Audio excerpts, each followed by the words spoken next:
room liana YouTube channel thir tu te voin hi August ni kwa kumsang hi le somni pathum ningani ani a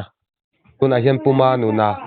labung branch uaime a vice president kan bemeka kan hriat tlan theu angin ei Mizorama ruasura wangin chiatna athengna sakop maya Mizoram chunga hen tlabung hi tuanna ber khu an hialange mai turin an tuanna a he puma nuna te po ni zanlama tlaiwarin veng chung har sana thlenga ten boi mema ti chuanin chachin tlang puite hriat kan be sei si a income kan dila tawdeu tak chungin income na hun min han siam sakani a laka ngai thatu te kan in hriat ti ni se ti chuan puma nuna po hun thamin pe hi chunga kan lom tak zetani ti chuanin ti po kan lom puma nun hei kan sei tak ang khan in khua ina tuiliana wanga har sana na men lo tak in tor mek in rit phur hin sa hle mai ti kan lo hri a khonga in khatilai kha in zo dan tak tur ha kan thiam che lova tun din huna hian eng ang takin nge kha tuilian khan buaina har sana kho chunga khan a thlen dan cheu khamin an hril tala ti chuan tuilian a tak kha eng tui eng lui nge ni reng reng tilai te po khamin an soi sak mai ta che ole nia tianga kan han in biak tak ro ro chuan kemin abul thu deuh hle ka tang te pon du le han soidon tai lamo hriat thei ang chin china he kan tui pui hi kan hriat thu angin ni khothlang tui pui ti ani a hi he hian hi ta pu zinga te chong telama te hi nar aneya chuan khuta kaptai dam kan ti a luang lutin tiang hian at chu khulaya azuk top na kan khothlang tuipui ina atop na anita a chuan he kan tui lian a hi kar masa to lamatang khan ro sura ron lian se uzawin ron kal so zel hian tun Sunday zan khan emergency meeting kai kan video kai foina hnuaya uaime tele tabung VC tenen joint meeting nein chutiang ang chuan he kan tuilian local sozela hian engtin nge ma kan lo lak ang ti soi ho te ani a kan video te kai foina hnuaya fel taka ro rel ni in ro man na fel tak siam ani a veng sang sam hi in charge in siamin zol pui veng tele veng hlumte post office area tele bong veng kan ti te le van te khor veng kan ti te chung ho chu chuan hnuai deuh an ni awanga tuilian ina achim ma thei deuh mun an ni awangin chulaya chuan in charge te in siamin chunga chuan branch OB tele VC member then khatte chutiang chuan in charge kan oma anni hnuaiah chuan engkim ruam man na fel takin kalpui ani a chuan Sunday zan atang chuan duty emergency duty na hmun siam ani a chu Waimerun ani a zantin chumi hmun atang chuan duty nei ni a chulaya chuan engkim har satna a omani chuan chung in charge chuan office a report pezela tun solni le tun nilai kan din hun a hian han dan kal tador maila hemi video tabung video nuai area a khosang sanga hian in thiar chuak in le lo chua san chen na nei hlei thei lo ho kha in zali le somli le pahni vel kan oma chuan ke mani atlabung khochung bi ka hian in zatni somni paruk vel in thiar chuak chu kan om boka ti chuan kumdanga anga alen kan rin awangin an lo te po duty te po na sa le zolin ngor le zolin hi kan nei a amai ro chu hetun kan din mun na tak phian voin lampang hi khuate tlem hian hi akang dewa chuan i kan tui lian po hi akal nge ni ading tiang velin tuna hian hi kan om to dewa ti chuan hemi ke mani khochung bi ka hian ti ta ila kan video kai hruaina a hian sarkar building sang safe house te le trade facilities te sikul te le hari mandir kan ti a te bazar set a te chutiang huna chuan kanin da lut hloma heng tuna in le lo lu lei thelo ang chi ho hi in mi mal mani chungte in lam pan te po hi mi engmozat tuna hian an nom boka chutiang chu an wangin sarkar education lampang ke mani tabung chunga po hian tiamchin om lovin sikul te po hi an khari a sikul kalna an nei lei thelawa chuan sikul ate anin da wang khan chutiang ang chu nge tuna kan din mun ni a tin heng mimal in pialama hian sarkar mun poimo ang chi te le khateng ang lo chi kha engmo zat tuna hian a chi ma tin nan tuna hian kaima satal na in te le indoor te badminton indoor te chuan angan wadi te le low field football field te khatiang hatuna hian sim ma private pialama hian tiang chuan pantlang thil poimo mun thim thap mun tha te tuna hian sim telmek bok ani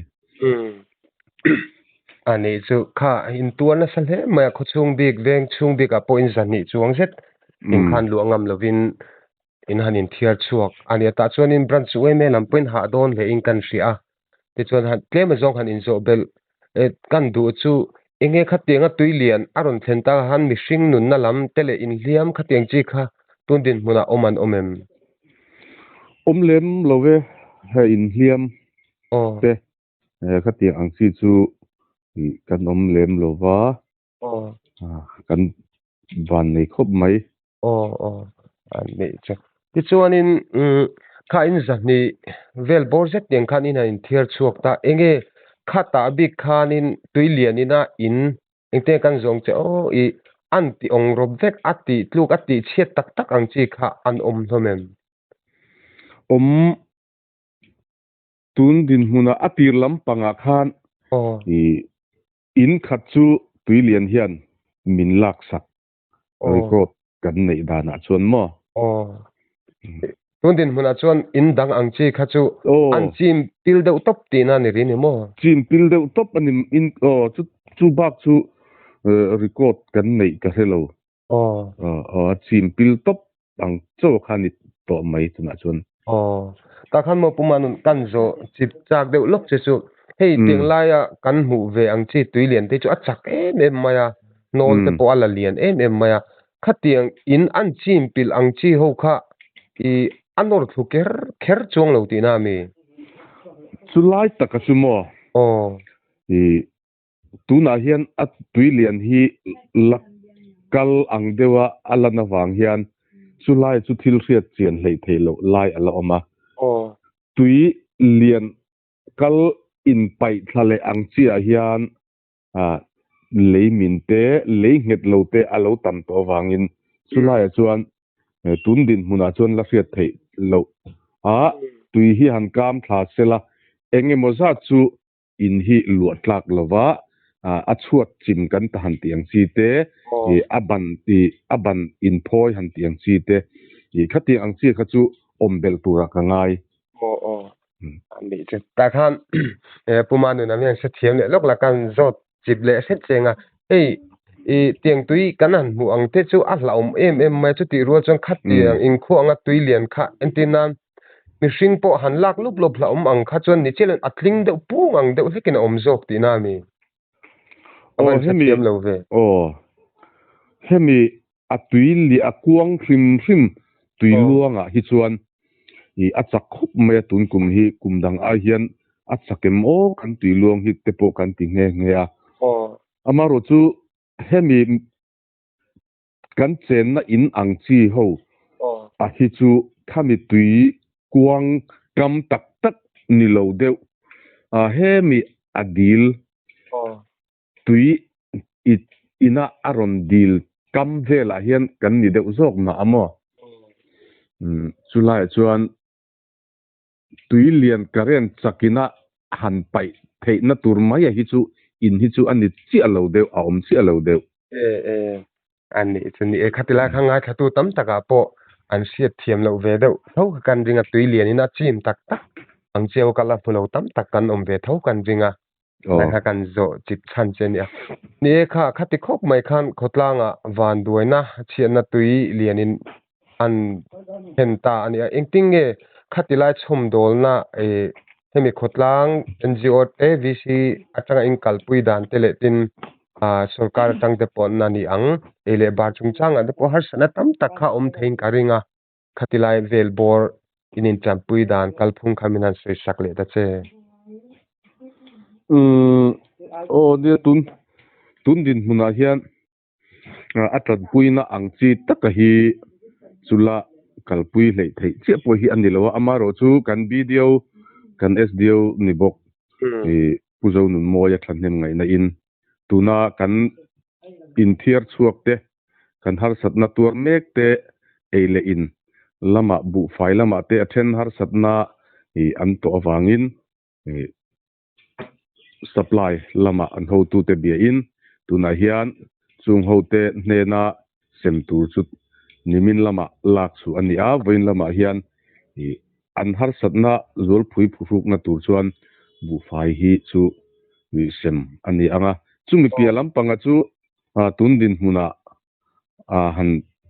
chanpuina hanin pek ang chi taka hi chu kan la nei thei chi lo deuh ni chu ti chuanin hei ka fe sualem ka chen che lova tlabung rot kha tun din huna po a chhevio mai ni inkan ria khami vel awang khan enge supply din huna te ile bar kha teng chi khan har sanna tuilian han kal chho bok nen in tok na saim kha teng lai kha ne tun din huna hian chuan ei chop thil vel hi ni kan motor lian ho hi atang na sakhup maya hauruang le pachang inkar vela kian kan kong hi tun ro sur na sa hian a che le zuala motor lian kan ei chop phur ang chi ho hi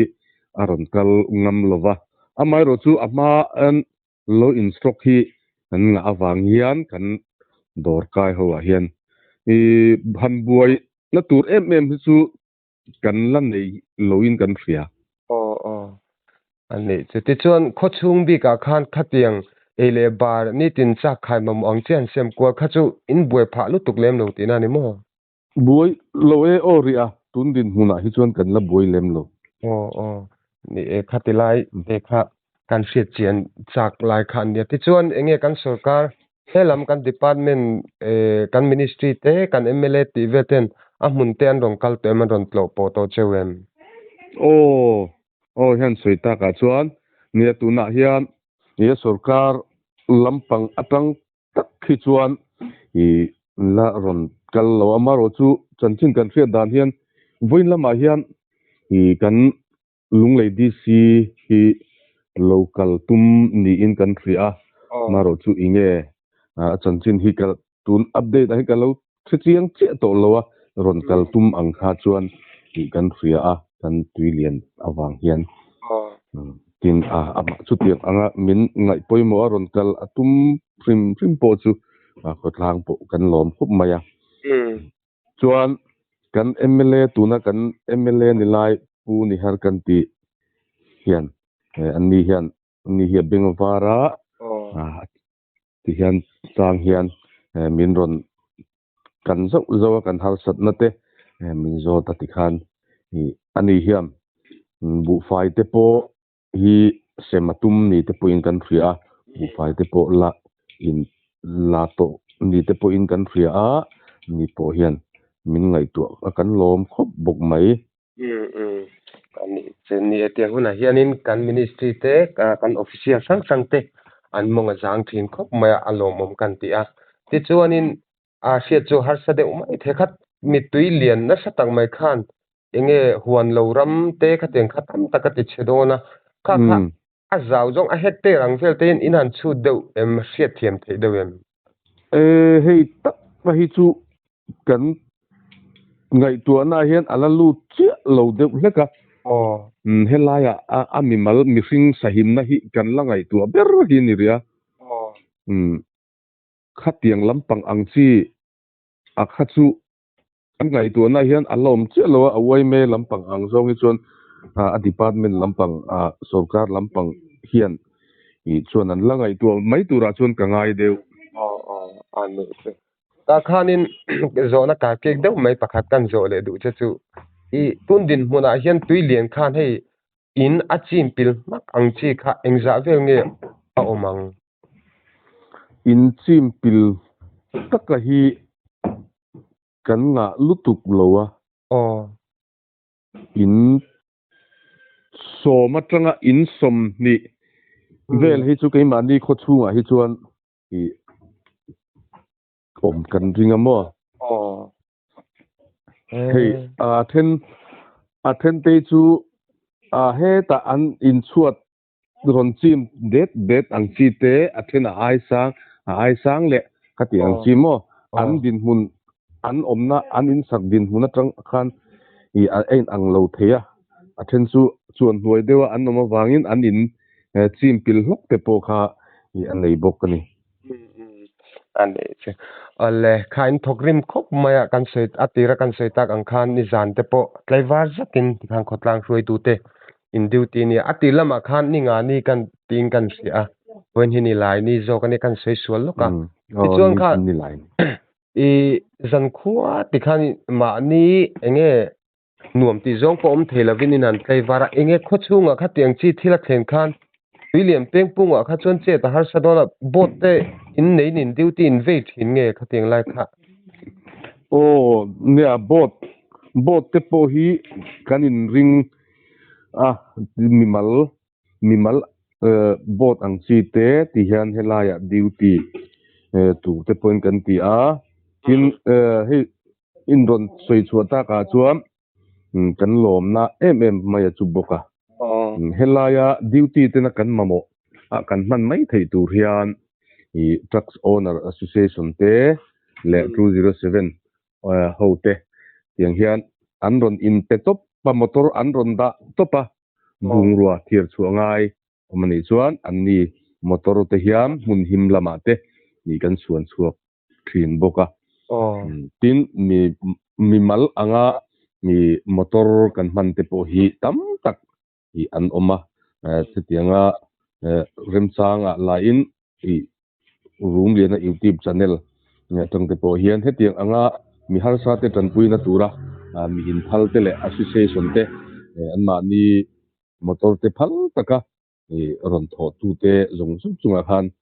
woi me tabung ran min to in lom thu kan soi khali se ani so alle hei pumanun zona pakhat le khan tel le sam kan du chu enge hemi chong te lama kha chong current supply te pokhan buai pha nak me enge tundin hmana hian har sanna thlen pha em current lama hian buai pha ve de hleka ro sur kan nei tun din hmuna hian kan nei tha ve thokhat view kan tia kan lom khop mai kan buai lai vel tak thian karen hi kan nei chelem lo amaro chu nimin lama tang khan kan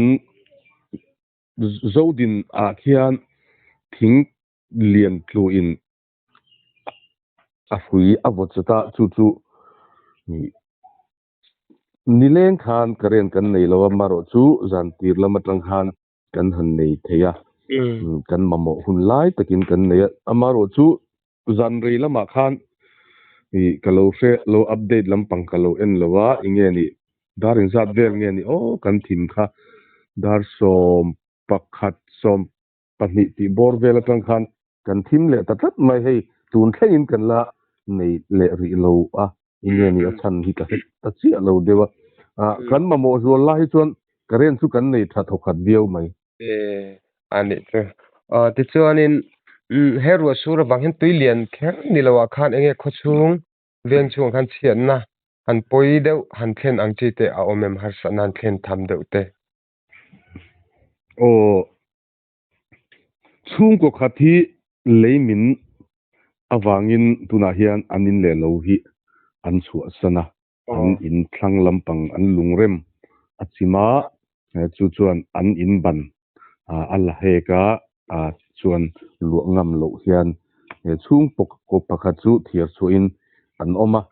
hemi a landslide trim thrima hi chuan mun enge moza ta ke mani kho chunga hi hian a oma kong han kalpo thei lo ngal ang chi te maro chu kan video te an chaka tikhan department te phone in JCB in ti hian i atla ka tonga rei lo te a hian an clear le hal zung thina boina em khochunga in kalpo na ang chi hi chon tundin huna kan nei lova tin chutiang anga leimina wanga in chung ko khatba ka hi chu arsat na top kan omin ka helo ani chu ole hei tlabung khuain tunlai ru sura wang thian na in lo tok na sale maya chuti rualin chet to chunga khotlangin tran rual na ero alang ching he inka sia ngai nom kan te chet to chunga te chon hemi chung changa pumanu na inkom kan dil che hun thare min siam saka enge pumanu hemi van duina chung changa kan inkom kan han soidun bak akhan ngai poi mo deuh hlek thu phana ta na han soya han man du te inem le o ne ole alom ti hian ni e khotlanga chiat tuilian awangin nasa takin kan toka chumi mana chuan ei tuna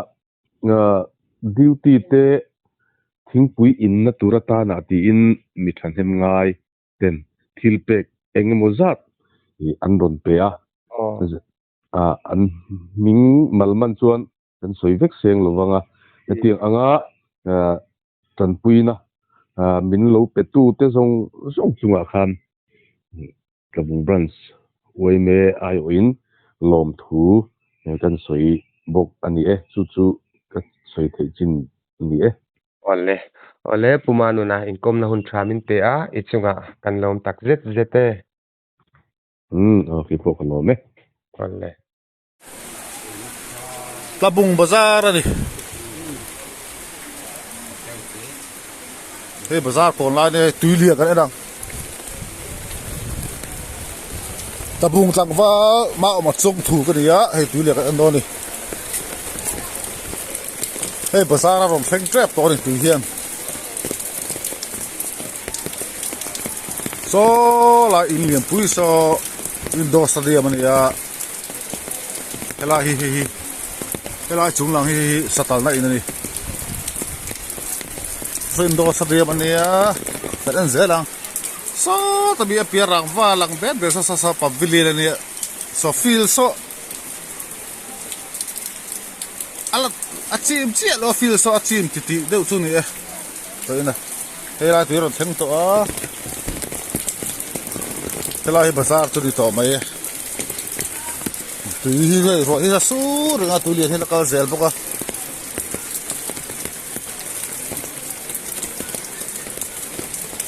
tu da hian in somnga wel tu in thiat chu ani to ni bazar ani hi bazar mun Tlabung bazar ani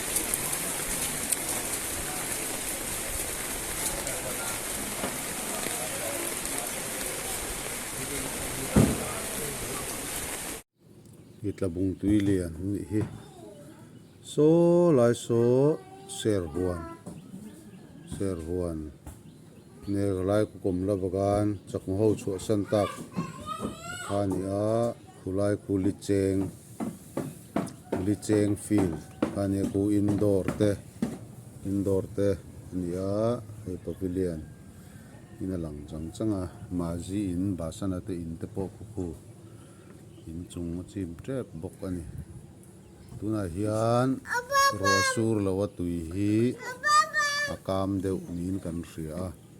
so lamra la son so tui luang hum boka kalak na lai hi ramzao te in he ta veng chaka mong bulkhani kalak na lai hi atla wang khop mai Vivian